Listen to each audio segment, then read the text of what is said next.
Hey guys, it's Mrs. Wagner. This is our third day of our little quarantine here.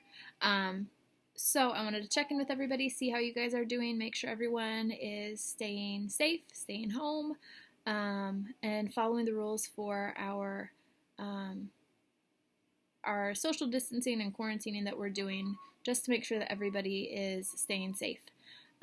So a couple of days ago, I posted a video, and at that time, we said that it's okay to go out and play with people as long as you're not having a lot of physical contact with them. So no handshakes, no hugging, no games that involve touching other people, like tackle football or something like that, for example. Our recommendations have changed a little bit since then, so it's really, really important that you are maintaining distance from other people that do not live in your house with you. So, if you do go on a walk with some friends or ride bikes, you need to be staying at least 6 feet away from them, okay? So please, please, please make sure you're doing that just so that you can stay safe and your family members can stay safe and we can stop the spread of this virus, or at least slow it down so that we can handle it a little bit better, okay? So a couple of things on our agenda for today. We are going to read a book together. It's called Worry Says What, which I thought was probably kind of fitting. And then we're also going to talk about some ways that we can deal with anxiety, because I thought that's probably something a lot of us are dealing with right now. Do you hear that baby? Yeah, she's crying in the next room, doesn't want to take a nap. But we're going to talk about some things you can do to deal with anxiety. I'm going to give you some ideas. There are a couple of resources down here at the bottom. So if you want to follow us on Instagram, we're going to be pushing out some materials on that platform. You can subscribe to our channel here. We're going to be continuing to post videos like this every couple of days. Email your teachers, get on Google Classroom, talk to your friends. Communicating with people now is probably more important than ever before. So just because you are shut up inside your house does not mean that you can't talk to people. Maintaining some of that communication with other people is going to be one of the things that gets us through this period where we are kind of isolated. So please make sure that you're reaching out to your teachers and your friends and your family members and continuing to talk to people even though we're not seeing people in person like we're used to, okay? So let's get started. Our book is called Worry Says What?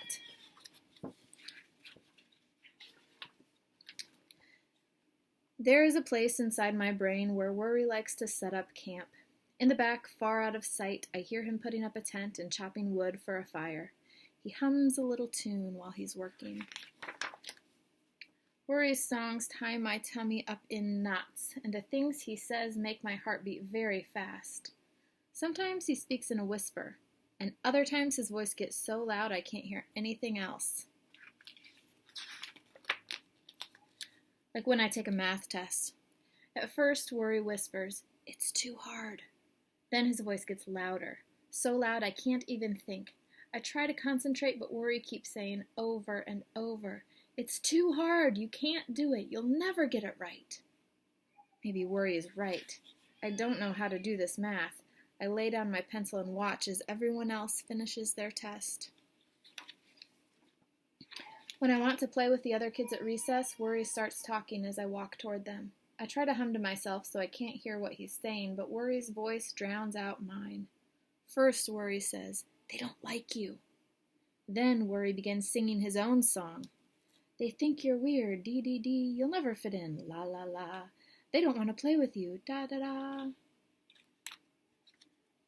When I try to do a back handspring in gymnastics, Worry starts up again, his voice booming and constant as I walk onto the mat.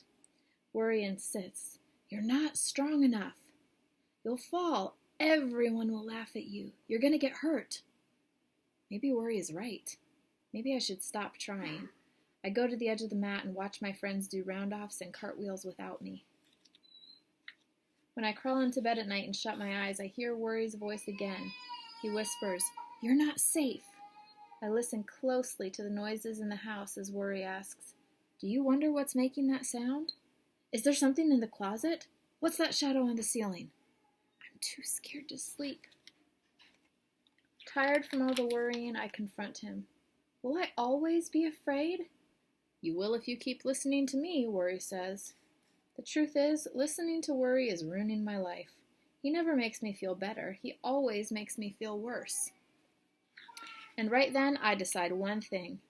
I am done letting Worry be the boss of me. The next day, I get up, and instead of waiting for Worry to talk to me, I start talking to Worry. As I walk to school, I tell Worry it is time for him to go. Every time he tries to talk to me, I ignore him. In a voice clear and loud, I tell myself what is true.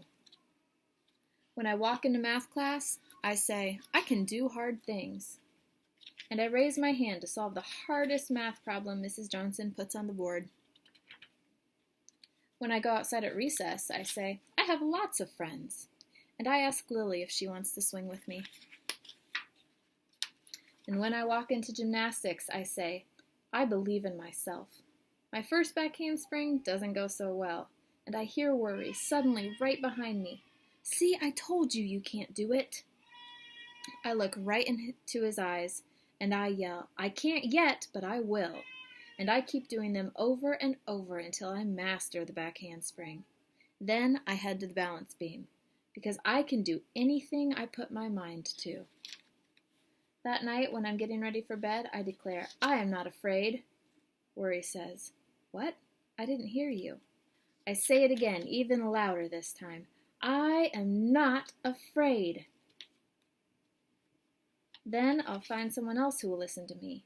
As Worry packs up his tent to leave, I realize how much smaller he's gotten. I know he'll be back again, and I'll be ready. Every now and then I hear Worry chopping wood for his fire and putting tent poles together.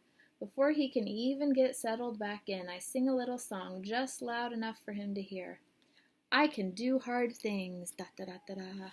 I have lots of friends, la-la-la-la-la. I believe in myself, do-do-do-do-do. I am not afraid, ha-ha-ha-ha-ha. Worry says, what?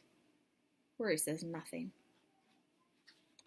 All right, now in that story, the little girl was afraid, or she was nervous about taking a math test and about making friends and maybe not having a lot of friends, and she worried about what people will think about her, and she worried that she wasn't going to be able to do her back handspring. And those are things that we worry about during more normal times, right? But now, if you're anything like me, you're probably kind of worried about staying safe and whether the people that you love are going to be safe and what it's going to be like to be out of school and kind of out of our normal routines for so long. But some of these same things still apply, right? My favorite line in the whole book is this one. She says, I can do hard things. That is true for us in this situation as well. I know this is not what any of us expected. It's not what we wanted to happen. But we are taking steps now to make this situation as safe as it can be. We are taking steps now to deal with this in the best way possible. And even though it's difficult, we can do hard things. So that's what I want you guys to remember from that book. Okay? The next thing I want to talk about is some coping skills that you can use if you're starting to feel really anxious or upset or frustrated or even just bored being at home all the time. I know I kind of thought, like, at least for a while, it'll be kind of fun to be home a lot, and, like, I'm already starting to get a little bit kind of bored, but just I feel cooped up. I don't like it. So we're going to talk about some coping skills. Now, the first thing we're going to talk about is a checklist that looks like this. Okay, so there's this long list of things you can do if you are feeling anxious or feeling depressed or feeling worried. And I've attached a link down below in the description. So if you go there, you can find that checklist. And I'd like you to look at that and find a couple things on that list that you can do. Now, remember, you still need to be social distancing yourself from other people. So if one of the ideas is like, hug a friend, you can't do that. But you can do a lot of other things. You can go sit outside. You can use some deep breathing techniques. You can do yoga. I'm going to try to do a little bit of yoga here at home every day. I've got some videos I'm going through, and you can find tons of stuff like that on YouTube, so look for some of that if you're interested. But what I want you to also do is rate your stress before and after you use one of these coping skills, okay? So you don't actually need this paper to do that. This is just kind of a visual for you, but it helps if you can kind of check in with yourself kind of throughout the day, but especially if you're using one of the coping skills that you selected, to check and see how you're feeling. So if I'm feeling really stressed, let's say I'm at a 4, maybe I'm at a 4 or a 5, and I decide I'm going to use some deep breathing techniques, for example, then I could check in with myself afterwards and see how I'm feeling. Maybe I went from a 4 to a 3, so it's an improvement, but maybe I still would like to do a little bit more, right? You can pick a different skill and maybe stack a couple of those skills together. Pick a couple of different things that you can do one after the other until you're feeling like you're better able to manage your stress or your anxiety or whatever it is you're experiencing. Okay, so check out that list, and then before we leave here today, we're going to do, we're going to look at a couple of different breathing techniques, okay, because these are some of my favorite things to do when I'm feeling stressed. So the first thing you can do is make a pinwheel and use the pinwheel to help you with your deep breathing, okay? So it's really easy, okay? I wish I could hand you this book and you could just look at it that way. But all you need is a pencil with an eraser, a push pin, which is like a thumbtack, and some scissors and a piece of paper. So what you do is on your piece of paper, you cut out a square, and then you cut on those black lines. So you cut in from each of the 4 corners, and then you kind of twist those corners down to the middle. And what you can do is once you've made your pinwheel, and if you already have one of these at home, you could just use that.